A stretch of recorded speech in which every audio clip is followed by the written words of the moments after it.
Hey, football fans, welcome back to another episode of Lions Latest, the show where we gather around to talk about the greatest team in the NFL, the Detroit Lions. I'm your host, Bryan Hanes, and we have some new stuff coming out about the game against the Chiefs and some stuff to look forward to against the Bucks. So let's jump straight to the video. But before I do that, a very quick thank you to all 600 and I think four of you now who are subscribed to Lions Latest. We hit 600 subscribers yesterday. I I couldn't be more thrilled, guys. Seriously, it makes my heart so happy to see more and more people coming together. The comment section getting more filled up. You guys all discussing stuff down there, and it feels like we finally kind of have a little community going on. And it's really, really exciting, and I couldn't be more grateful. So thank you so much for 600 subscribers, and I can't wait for 700, guys. I know we can do it together. But without further ado, let's start off with more Monty. All right. Well, I think it's very clear that David Montgomery hasn't really gotten the touches he should be having, kind of same level as last year. And we knew that he was going to be taking a step back as running back two now, but not to this degree. To be fair, the Lions are at their best offensively when Gibbs and Montgomery are both regularly touching the football and the rushing attack is thriving. However, Montgomery hasn't been getting those same level of touches in the last 2 to 3 games, and head coach Dan Campbell has certainly taken notice. Montgomery saw just 9 carries in week 4 and has a season low 4 carries in week 6 against the Kansas City Chiefs. His lack of touches on Sunday night was especially egregious after he was cooking the Chiefs defense early on. I thought he was definitely going to get a lot more going on. He was having really good chunk yardage, and it just didn't seem like we were giving him his change back on what he was given for us, right? Meanwhile, Gibbs struggled himself to get going versus Kansas City. While that should have honestly led to an adjustment and more work for Montgomery, but we just kept throwing Gibbs at the defensive line. On Tuesday, Campbell then indirectly sent a clear message to offensive coordinator John Morton saying basically get Montgomery the ball more when something's not working, right? Dan Campbell said that he would like to give David Montgomery a bigger piece of the pie in the rushing attack. Gibbs has seen so far 49.7% of the team's carries this season, while Montgomery is stuck getting 37.1. Not totally crazy because we knew he'd take a step back, but it's the numbers aren't adding up, right? This is a slight uptick from Gibbs, who saw 46.7% in the last season, and Montgomery saw 34.6%. But it's certainly worth noting that the latter missed three. That later in the season, those 3 games that were missed skewed the numbers for Gibbs. Otherwise, they'd be a lot closer. And our offense hasn't necessarily been stuck in the mud by any means, but there have been some games where we find ourselves, just kind of slowing down for a quarter or two, right? In these situations, we should be switching up to our other top tier running back or just be off the bat splitting their touches a lot more. In 2024, David Montgomery had 185 carries for 775 rushing yards and 12 rushing touchdowns in 14 games, averaging 55.4 rushing yards per game. He also had a receiving touchdown and was the first Lions player to rush for a touchdown in each of his first 5 games of a season. He was also the third Lion to rush for at least 10 touchdowns in consecutive seasons, and the first to have 10 games with at least 50 rushing yards and a touchdown since 1990. I mean, that's a mouthful, but the stats are there. David Montgomery's a dog. We just need to give him the ball more opportunities. We saw what happened when him and Jahmyr Gibbs were getting consistent touches last season, and it allowed the passing game to just really open up once we were dominating in the running game. I think John Morton will obviously take note of this. He hasn't been bad by any means, and I think he's a good offensive coordinator. He's going to see, what needs to kind of change. And I'm sure, especially after Dan Campbell said something, he's going to start working on that a little more. I'm not too worried, but so far it looks like David Montgomery needs some more touches. Let me know what you guys think. That's going to take us to our second topic, where it's really after Kansas City, what's it going to take to bounce back? Well, Lions head coach Dan Campbell spoke to the media Tuesday for the first time since Sunday night's 30-17 loss to the Chiefs in Kansas City. Here are the key questions that were asked of Dan Campbell and what he kind of responded with in the media session. So the first question was, what was Dan Campbell's reaction to safety Brian Branch being suspended 1 game for his post-game altercation with Juju Smith-Schuster? Well, I heard a lot of you guys in the comments saying how unfair it was and the blindside block was ridiculous. I went back and watched the tape, and yeah, it was pretty bad. I can't believe they didn't call that. It did seem like after all the other missed calls, that one was kind of the cherry on top. I can definitely see where you guys are coming from, but this is what Dan Campbell had to say about that. He said, "Next man up." Campbell said Branch will learn from this incident and will be better moving forward because of it. And Campbell's focus is on who will be available to play Monday night against a very good Tampa Bay Buccaneers offense. He said, quote, "He's an outstanding young man. He really is. He's got a big heart. He made a mistake and he'll learn from it." I absolutely think that's true. He's also said he's an outstanding player for us, and it's no different than when you lose guys and you really depend on and have high production. That the next guy has to step up, serve a role for us, and help out, and it has to spread throughout the rest of your team. Everyone else has to pull a little bit more of that load this week. And end quote. And I totally agree with him on this one. Looking back into it, it's not so much of, yeah, sure, it was immature of him. But look, he was mad, man. I mean, there was a lot of missed calls, and especially if that's going to be the last one, and it's going to be on you, and it's going to be one as bad as that. I can understand why he was frustrated. I still don't condone the action, but yeah, I can totally see why he was more frustrated. Now I'm not going to just give him a whole bunch of crap. And yeah, missing him for one game definitely sucks. He has appealed. I don't know if they're even going to consider reversing it. I'm pretty sure we are going to be without him for one game, so it really has to be on that next man up and Dan Campbell focusing on his other parts of the game to kind of balance that out. That's great coaching from him, and I'm very excited to see what he will cook up for this matchup. The next question was, how can the Lions use Sunday's loss as fuel moving forward? Well, we know that no team likes losing in the NFL, but what's kind of specifically fun for Dan Campbell when he loses is he takes it and kind of uses it as this, okay, let's go. Let's just go into the next game. He mentioned Tuesday that losses tend to give teams more of a sense of urgency and a feeling of wanting to get a bad taste out of their mouth. And what we saw with, the Lions, especially in like Hard Knocks a few years ago, all that does is you're putting more coal on top of the fire. He said, quote, "Sometimes it gives you that extra kick to get things back into where they need to be." Kansas City is a good football team, and the Lions have a good stretch of games against other good teams coming up against Tampa Bay, Minnesota, Washington, and Philadelphia over the next 4 weeks. He said, quote, "You'll have to be on point when you play really good teams, and that's what I love about the stretch that's coming," end quote. Campbell also said, quote, "that we're about to hit a row of them, right? Your margin for error is so small, and that's what I've told the team today.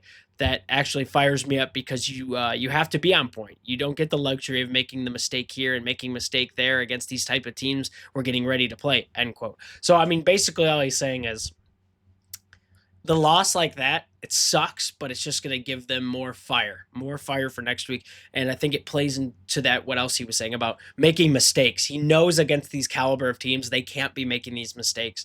And I think especially now that they're going to be down without their safety, it's just going to fire up the team to play their best, right? It's kind of the same mentality with the Chiefs going into that game. They were almost like a cornered animal. Patrick Mahomes knew it was kind of a do or die moment for the rest of their season, and they went in and did it. I'm not saying that's where the Lions are right now, but it's definitely going to be a kind of type of situation that they're feeling right now, and I'm sure it's going to help them play better, and I'm hoping it will. And the final question that I want to go over is, did any aspect of Sunday's game or any individual performance stand out after watching the tape? And this to me is like, yeah, there was a lot of bad to take away out of Sunday's game, but what was some good to take away?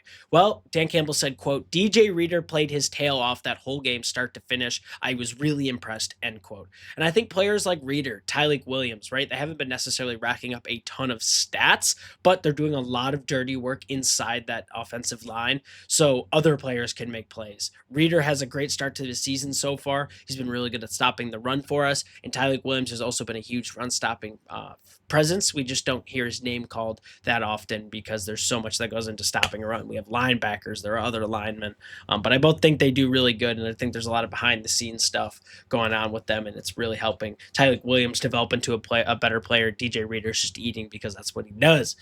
So cool. That's a little good thing to take away out of the game that we had a lot of sad feelings about. Let me know what you guys think and what we really need to do to prepare for this game against the Bucs now that we know Brian Branch is going to be out, and there's a pretty good chance he isn't going to get his appeal going. And then not finally, but just quickly, we have a trade rumor. I think there's a lot of stuff going out about Hendrickson right now, but I still don't think it's necessarily a realistic trade just because we still have to pay Hutch. So this trade rumor, though, does make some more sense to me. At this point, it feels like trading for a cornerback really is the only thing we should be doing. And I get that. There just aren't a lot of corners being shopped at the moment, right? But I think here's one we should definitely look for. Lions trade a 2026 fifth round pick for Seahawks quarterback Rick Woolen. Hear me out, right? He's having a rough season so far, needs a change of scenery, but that doesn't mean he's a bad player. The fact is that Terrion Arnold has not been added to IR yet. DJ Reed could be back after the bye week. They both could be back, but still the Lions aren't tied to much financially, and they can always part ways after the year if they want. Last year with the Seahawks, he recorded 32 combined tackles, 14 of them being assisted, and 3 interceptions for 11 return yards. So far this season, this rough season he's having, he has 15 combined tackles, 2 assisted, and 0 interceptions. However, he has a great track record for interceptions and defended passes on man coverage, which is really good for our defensive scheme right now. Rick Woolen's play style is characterized by coaches by being a rare combination of elite speed, athleticism, and length, which he uses to excel in man coverage, particularly in his ability to contest deep balls, which awesome, cool. That's that kind of problem we faced with Kansas City was guys were getting passed into the secondary. And we have a guy like this now kind of not replacing DJ Reed, but filling in for him as that kind of playmaker would be really what we need, especially against Tampa Bay this upcoming week. However, there are some problems with his play that I will note. His play has also been a little inconsistent, kind of struggling this season, especially. He has struggles in footwork, tackling, and run defense, sometimes leading to penalties or coverage breakdowns. Now, I know Lions fans don't want another corner who's going to give us penalties and set us back, destroy big-time plays. I know that's not what we want right now, but we're also in a position where we kind of have to take a guy who has the low risk, high upside, and Woolen is really that guy for us right now. When you put the cons and pros together and consider the Lions' position with secondary depth, this does feel like one of those super low risk, high reward trades, and we could use them for depth anyways. I think also only giving up the fifth round pick, it's basically what the Seahawks paid for him in the draft. It'd be easy for them. I think they'd be fine giving that away. Just kind of okay, we'll take this pick and try to get something else out of it that we need right now. And if he gets that change of scenery, like some players do, and all of a sudden he starts popping up for us, that's a trade well made for us. I think it's a really good decision. I think we need the depth right now. Let me know what you guys think in the comments right now. That's going to quickly take us just to our last topic. Just some viewer comments. We actually have some good ones today, starting with Jerry Thor 6102 saying, there is no excuse. The Lions are a far better team. Goff played well, but needs bigger plays. They have to get the running game going a little better than what they're doing. Play call looked like one of those old Lions games they used to lose constantly. But yeah, you can't win them all. And even though it was one of them, they actually really needed. I don't think it's going to affect them winning the NFC and on them winning the Super Bowl this year. I love that energy. They're just far too talented, and by the time they reach the playoffs, they have to be at their best and make no mistakes. You're right. This could be chalked up to one of those dealing with some injuries, early season loss to a team that was backed up in a corner, which just wanted it more than us. But I like what you're saying. There are no excuses. The next man up mentality has to be a thing. I think that's part of Detroit's culture and kind of what we've grown into, that we don't put up excuses for ourselves, especially with Dan Campbell in front of the microphone. You never really tend to hear that from him. But yeah, like you said, I don't think this is necessarily going to affect the rest of our season. If anything, like what Dan Campbell was saying, it's just throwing more coal on the fire for us for the rest of the season. It's going to get us ready to make those no mistake games when it comes into those clutch moments. Thank you so much for your comment, Jerry Thor 6102. I appreciate it. Superman 24, a longtime commenter, says the play that I really think shifted the momentum in the Chiefs' direction is Amon-Ra doing his best impression of Josh Reynolds and dropping the ball on a 4th and 2. Yeah, I said third and long play, but yeah, it was a 4th and 2 conversion, and it really sucked that it was right in his hands, and the guy who has the best catch stat in Madden is dropping that. We really never, and he said, sorry, back to the comment, he said, we never really recovered from that. Even though the Lions have not lost back-to-back games in the past 2 years, if we don't have Branch, which we don't, I can totally see losing to the Bucks. Baker is playing MVP football right now, and they are rolling. Plus, they always give us a tough game. I think you're absolutely right there. They tend to always give us that tough game, kind of that unofficial rivalry vibe, right? And also Baker is playing MVP level football. He looks like he's coming straight out of college. This was like the if he didn't go to the Browns kind of vibe right now. But yeah, he's going crazy. I think that is a good point, though. When Amon-Ra dropped that ball, at first I thought it was a bad placement by Goff, but when I looked back and saw that St. Brown had a drop, it just kind of made me shake my head, and then I was starting to think, We don't really look as in this game as the Chiefs do. So I totally understand what you're saying there. But like Jerry Thor said, I don't think it'll really take the wind out of our sails for the rest of the season. We're just going to have to go make it right this week against the Bucks. But not having Branch, like you said, sucks. That kind of takes me to my third comment, which I thought was kind of funny. I was looking at these. Ronald Walters, 1981, says, well, the silver lining to all this is Branch has 2 weeks to nurse his injury. Right? I mean, thanks, Ronald Walters, 1981. He's got a point. If it's going to suck and we're going to all be sad about how Baker might roll on our secondary this week, we can at least think that Branch is nursing an injury he was dealing with, and hopefully he just comes back in 2 weeks fresh, fired up, ready to go. And we're the brand new secondary. I love it. I love that, Ronald Walters. Silver lining. With that being said, we are out of time today. Thank you so much for all your comments and for watching this video of Lions Latest. We made it to 600 subs. I'm super hype. I'm super grateful for all of you. If you made it to this point in the video right now, tell me what your opinions on that trade rumor are. And if there's anyone else right now, any other shoppable corners that I didn't find you think would be better, then we could get a better deal for. Make sure you guys like, comment, subscribe, hit the bell so you never miss a single video here. Enjoy the rest of your day, and I will see you in the next video.